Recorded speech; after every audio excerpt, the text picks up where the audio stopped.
Welcome everybody to season 7.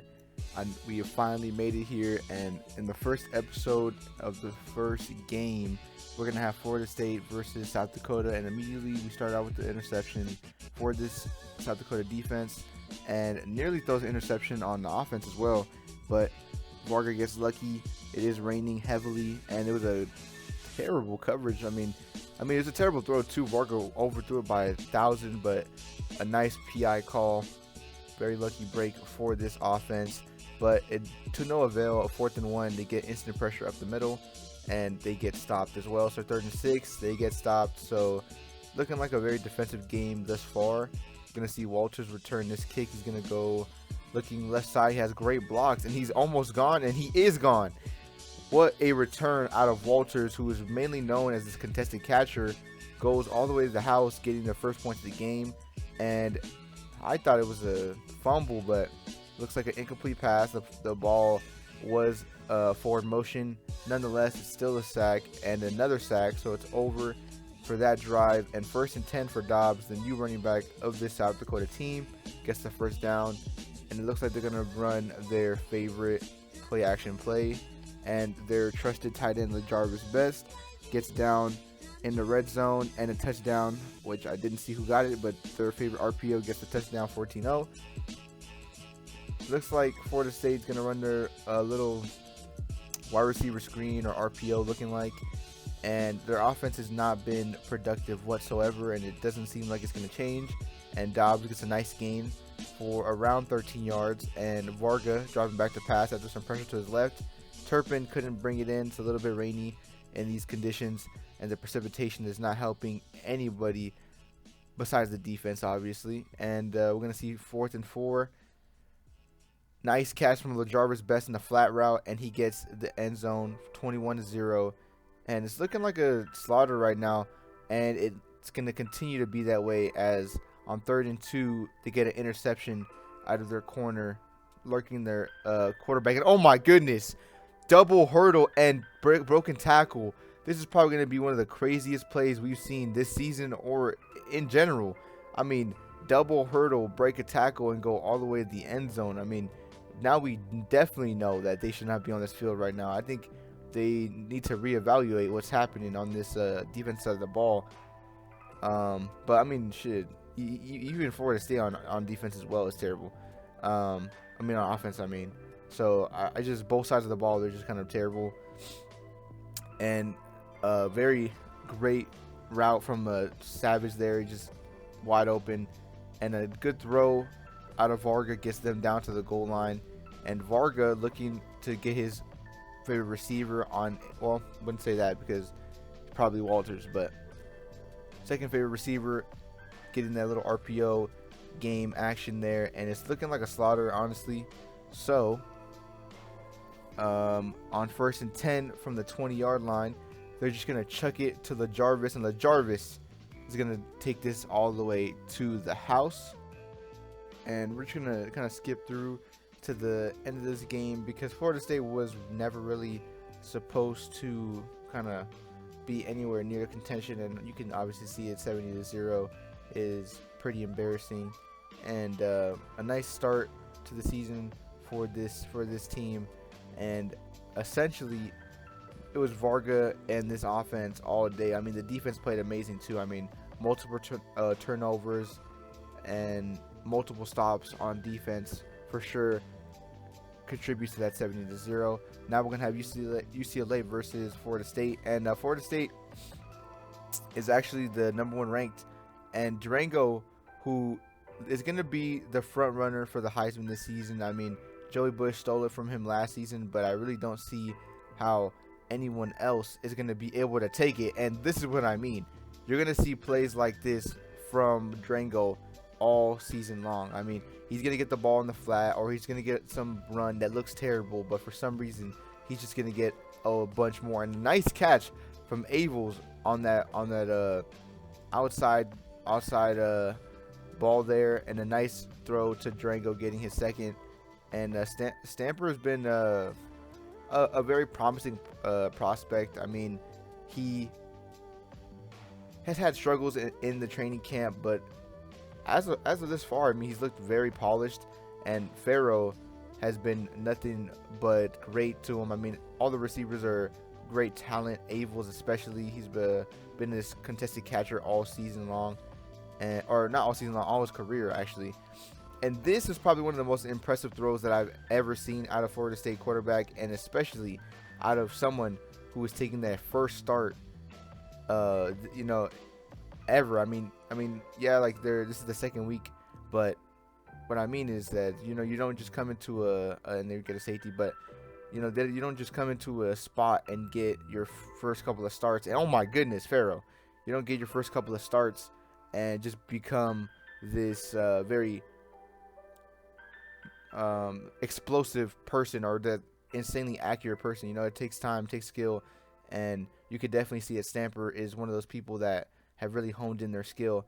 And Drango has been just taking his skill level to the next level, as we're talking about skill, because he is just lighting up defenses. And I'm telling you, he's looking like Jamil Charles every other day, man.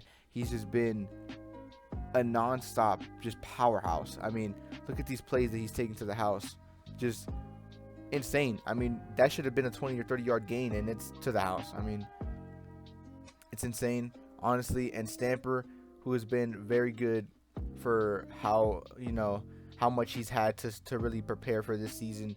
He's been excellent thus far. 63-18 is a great win, and Drango has a really big name to him. I mean, 287, 18 attempts, and 6 touchdowns is purely the reason why Florida State is going to be a very dynamic offense and someone to really look out for in those deep playoff runs. But now we have Florida State. We have Florida versus, I believe it's San Jose. Yep, San Jose Tech. And immediately a big head top to start this game out, and a broken tackle out of this running back, and he's going to go get that first down, 3rd and 1.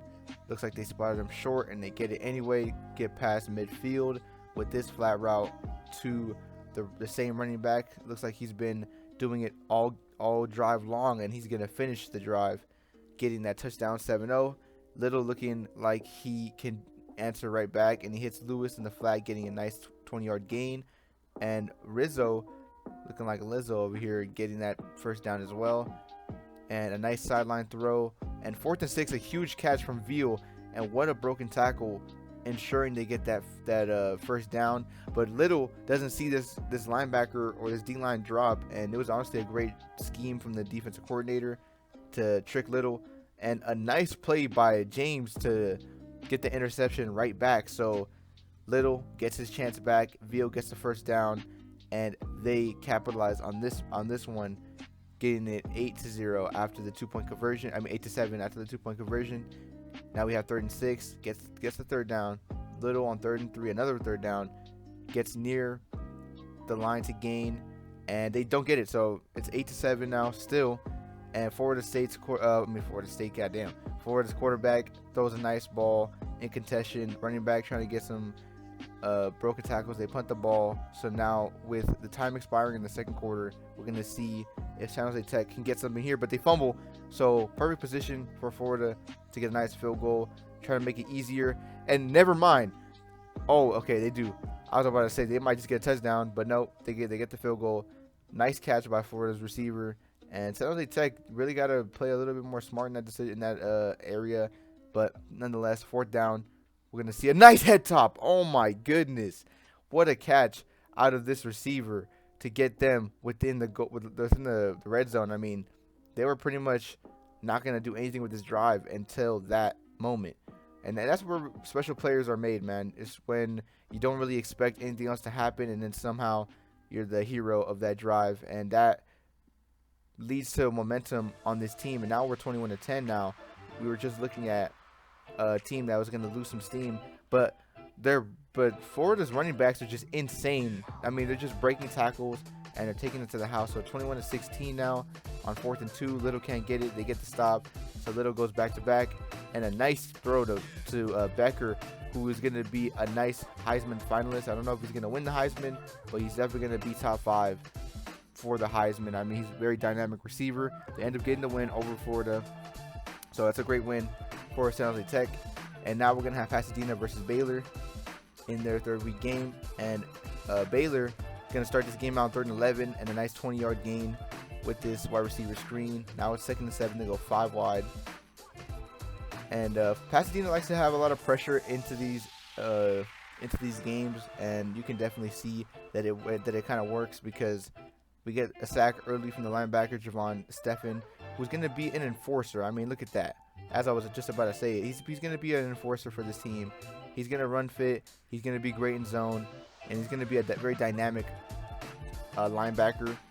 He's going to be an all-around type of player, and for sure going to be a problem for opposing offenses. And a very new addition is Donahue. I think Donahue is very similar to what we see out of Joey Bush. He's very dynamic tight end that you don't really expect to have that much speed. And I think the only thing that he differs from Joey Bush is he has slightly worse contested catches, but he has insanely good route running. And we also scooped up Bruce Brooks, who was the star receiver for San Jose Tech, and who's going to be the next man up essentially for that San Jose Tech team. And he ended up transferring, and now he goes to a rival with us. I mean, oh my goodness, they fumble and they get a touchdown, so that's insane. But nonetheless, we're still talking about Bruce Brooks. He's a very good talent. I mean, look at this. No one's even near him, and he's just going to take this all the way to the 1 yard line. I mean, he's a very dynamic receiver, and we're really lucky that we were going to get him. And I believe that if we go far, his contribution is going to be definitely what seals us, or makes us different from other teams. And so is Donahue. I mean, Donahue and Brooks are going to be one of the biggest signings that we've had in transfer portal in recent times. I mean, they're both going to be large contributing factors to why we're going to be a successful team in the deep half of the playoffs. And now we're going to have Mike Chun rolling right on 2nd and 10, and he's going to hit Brooks. And like I said, oh my goodness. So Rudolph just takes 2 touchdowns back to back. I mean, he's just insane. But this is what I'm talking about. Like, you see how wide open this man is? He's not just a speedster, but he's also a very great route runner. And that's what separates them, or that's what separates him from other potential speedsters that you see in these national college leagues. It's really about, oh my goodness, he just scrambled out of the pocket and still threw a dime. Good stuff from Mike Chun. But yeah, what separates him is that he has very great route running, and so does Donahue, like I was saying. And Donahue, oh my goodness, great blocks, pancake, and that's going to be the end of the Baylor game. But like I was saying, we have 2 great dynamic route runners who both have some speed for their positions, and I definitely think that they can lead us on the offensive side of the ball, whereas last season we really didn't have those dynamic players. So I'm very excited. And now we're going to have another rainy game. So it looks like South Dakota is having a lot of rain games, back-to-back rain games against Nebraska here. So it's 3rd and 18 to start this game out for Nebraska, and it looks like they're not going to get anything out of it because they immediately get sacked. So South Dakota's D-line continues to be a problem with throughout these seasons. And another nice throw from Varga hitting the right side off of a play action. And now it's 1st and 10 for Nebraska here. And Nebraska's quarterback, I don't know what he's looking at. He throws straight to the safety, and he gets a nice interception, getting down to the 25. They end up playing their favorite RPO back-to-back as they saw the corner. Still wasn't ready for it the second time. Now we see it's 14-0. Nebraska's quarterback trying to lock in and do something here. They try to get some run game going on 2nd and 2. And a nice move out of number 20, getting down past midfield. And Nebraska's quarterback on the run trying to get something. Couldn't get it to get the stop. Now Turpin with the catch, getting the first down, and more getting a 30-yard gain. And Turpin on back-to-back receptions. I think Varga has a great chemistry with him, and especially in this game. I mean, you've seen that's his 3rd catch of the game. Nice run out of Dobbs, getting the touchdown for 21-0. And another sack. This D-line has just been ferocious thus far, and I think Nebraska's O-line can't really hold them. And now we have 21-0. It's going to look like 28 because Turpin getting him near red zone territory, and a nice catch from Savage gets the drive stealing touchdown, and another interception from the same guy. I couldn't see his name, but the same guy, just 2 interceptions, has been great all season long. I believe they call that boy White Boy Ricky, because he has been on an insane level of coverage, and you know, people try to do milk checks because that dude is white, but trust me, that dude is black on the inside. Nice catch from the Jarvis. Nobody was near him. They get 35-0, and Nebraska's looking like they're about to get blown out. Honestly, another sack, so it's 2nd and 17, and another sack, so it's 3rd and 25. And 3rd and 25, they try to just throw up a prayer, doesn't get anything. They end up punting the ball, and to end the half, they're trying to get something here. Just a little bit of a cherry on top with these points. They run their favorite play, and nonetheless, someone is open, and a nice throw.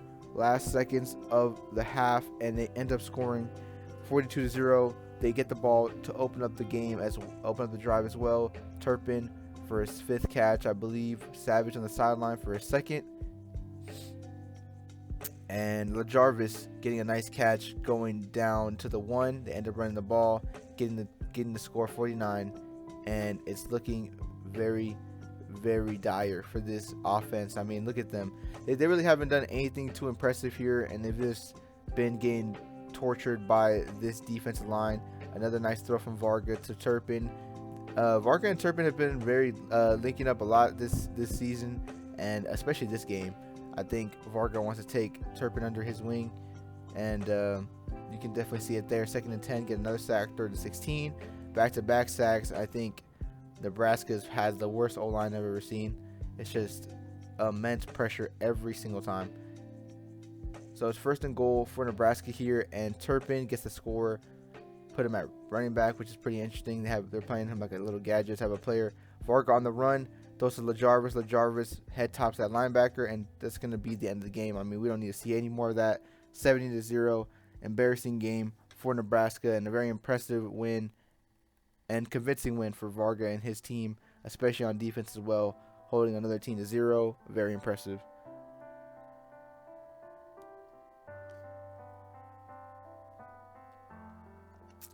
Now we have a game against FCS Midwest, and honestly, we already know how this is gonna go, so I'm just gonna put the immediate highlights in this one, because I mean, it's an FCS team. We don't really need to see anything too crazy out of this, so it's just gonna be a bunch of highlight touchdowns, because nobody wants to see a competitive drive with this team. So I believe after the first couple of drives, I'm probably just gonna end this game pretty quickly, because I mean, FCS Midwest, we shouldn't struggle with this team, and I don't think we will. 14-0 at this point. Mike Chun rolling to the right, trying to find something here, and he's throwing a deep ball and a nice catch. Oh my goodness, this is what I'm talking about. Just straight bombs from Donahue and Mike Chun, and Bruce Brooks has his man completely lost. I don't know where his guy is at. Same for Donahue. He takes his to the house pretty much, and that's 28-0. And 28-0, same route pretty much. I mean, I don't know what else they need to do but guard that man. I think they need to double somebody over there, but still can't get it. Mike Chun looking for something, sees a wide open Brooks. I don't know how he's that open. I don't know what's going on. And 4th and 10, they actually got us on the 4th down, and they stopped us, so that's insane. They ended up stopping us here, and another deep ball for Donahue, and this is going to be like just straight deep bombs, I'm pretty sure. Oh, we ran the ball, and Rudolph goes up the sideline, and I'm pretty sure he's gone as well. Yep. I don't know why we have a FCS team on our schedule, but definitely was a mistake. I assume. I don't know. I mean, I know we got pushed to the descendants after our last embarrassing season, but I mean, we can't be that bad. So they end up scoring, and then now we see some defensive snaps here, and almost broken tackle. Oh my goodness, that was embarrassing. A nice throw from Chun. He's been very impressive with these deep balls, and it's pretty much gonna wrap this game up pretty quickly. I mean, we knew how this game was gonna go. Not too crazy of a game. I mean, honestly, it's FCS Midwest. We didn't really expect anything too impressive here. And that's going to be the end of this game. 626, 9 touchdowns. Okay completion rating for Mike Chun, but still, nonetheless, I mean, Mike Chun's a gunslinger, so you don't really expect those high percentage games. Now we're going to see Oklahoma versus San Jose Tech, and San Jose Tech starts this game out getting a first. 2nd and 10 for Little, dropping back to pass and hits his man for 5 or for 6. 3rd and 4. Sees Becker, and Becker gets the first touchdown. They answer right back, so 7-7. Running back gets them past midfield. A nice crosser route to Becker puts them up again, 14. They end up getting another touchdown to answer, and they end up getting an interception from this D lineman who dropped into the seam, which is very impressive for a D lineman. They end up getting their stop in the red zone. They don't even get a field goal out of it. So Becker on back-to-back receptions, pretty much carrying this team as this far, and a nice tight spiral gets the touchdown, 21-17 after the field goal that the defense allowed, and a nice gain up the seam there. Nice comeback route. Sorry, I almost said corner route, getting it to 1st and goal, and a tight window from Little gets that touchdown, 28. They end up getting the stop, and Becker he's just been his best self this season, and we're seeing a hat trick in this game, 35-24 out of Oklahoma, and a insane throw. I mean, that is just one of the most impressive throws I've seen. I mean, people could say it's a little bit easy, but for Little has just been very impressive this season. And that's going to wrap up this episode of episode 1. So now we're sitting around week 5, and you can definitely see how the teams are really starting to gel with each other. They're starting to see a lot of success, and I'm definitely excited to see if everyone makes it to the playoffs, and if they do, who's going to win.